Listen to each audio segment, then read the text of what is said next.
Lying is the outcome of people being right in their own eyes, and stubbornly holding to their own viewpoint, regardless of evidence to the contrary.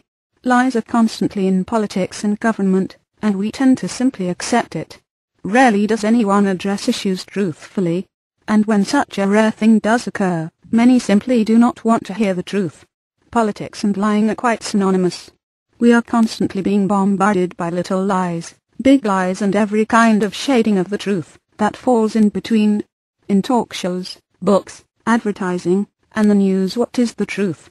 How often do you find genuine truth, fidelity, honesty, and faithfulness in marital relationships? Again, how many lies?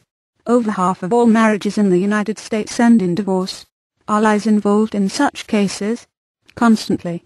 Are there lies in the workplace, in corporations, and between employers and employees? People live with lies and deceit every day, and this very thing contributes mightily to the daily stress of life. Lies hurt relationships and cause people to be agitated and angry at one another. How much stress is added to other areas of your life because of lies? What about relationships in families, in the home, with children and parents, and between neighbors, friends, or relatives? The list is endless, but we simply don't stop to consider how such a thing impacts everyday life. The consequences are enormous and far greater than anyone can imagine. So how long has it been since you were lied to by someone? How many minutes has it been? Religion is the worst offender. Religion is the greatest culprit of all when it comes to lying and deceit. You need to know why.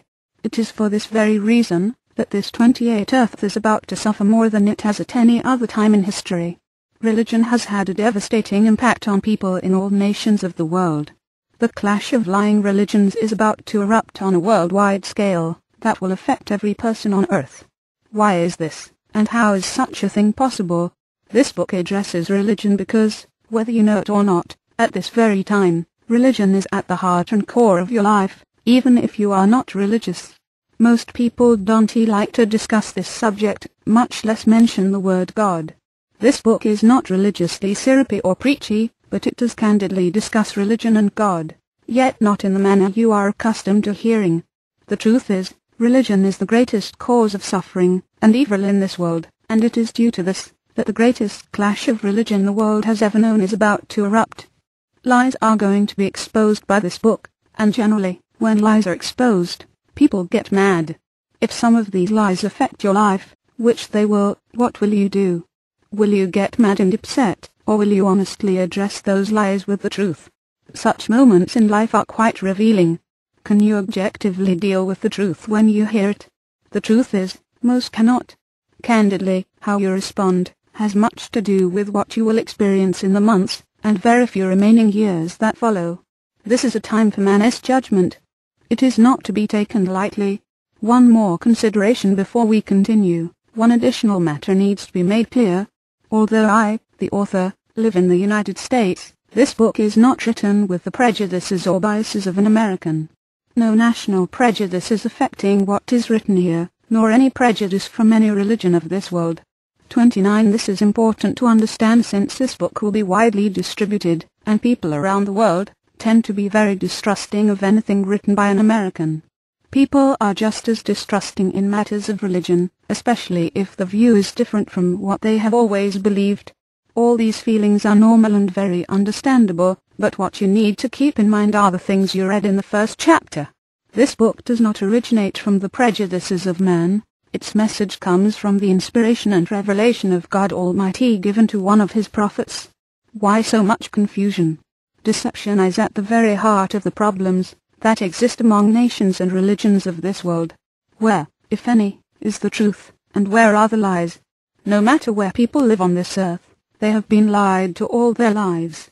This is true, whether it is on the job, in politics and government, or in families and communities, but it is most true in religion. When it comes to religion, who is right? Or is anyone right? When it comes to this subject, isn't it true that everyone believes he or she is right? And if someone is right, then others who believe differently are wrong. Truth is at the very heart of this subject. By its very definition, only one thing can be true. When it comes to God and His way, there cannot be many differing ideas about God and His word, with all of them being right. Only one can be right. Only one can be true. God told man that there is only one faith, one belief, one hope, one good news from God, and one God. If this is true, then there are big problems with this world's religions. God states what should be obvious: no lies of the truth. 1 John 2:21. To make this matter clear, if two religious organizations both claim to be Christian, but they are in opposition over any single doctrine, then by definition only one can possibly be true. This is very important to understand, so that you can see the magnitude of the problem in the examples given in this chapter. A person's prejudice concerning one's religious beliefs will mostly depend upon where they were born in the world, and the faith they were taught by their parents. When I was about 6 years old, I remember reasoning, if there is no Easter Bunny, then Santa Claus must be real either. If any parent teaches such things to their children, then at some early point in their lives they will learn that Santa Claus is not real, that he is a hoax. Is it any wonder I learned of more lies in traditional Christianity as I matured? If children are taught lies, then is it any wonder they learn to be skeptical and mistrusting? Is there a God? Most would answer yes. Then, if so, who is he, and who is telling the truth about him? Everyone should ask, does he have a spokesman on earth, someone he speaks through as he did in days of old? Do Catholics, who make up 1.2 billion people on earth, represent the true God? Is the Pope the true spokesman for God on earth? Or do the 1.3 billion believers of Islam have the true knowledge of the one God they call Allah? What about the remaining 1 billion people, separate from the number of those in the Catholic faith, who make up traditional Christianity? And what about the faith of 900 million in Hinduism, or the 400 million in China's traditional religion, or the 375 million in Buddhism, or the 14 million that comprise Judaism? If we understand the definition of truth, then we know we have a big problem in answering the question about one true belief. It should be abundantly clear that there are millions on earth who are deceived.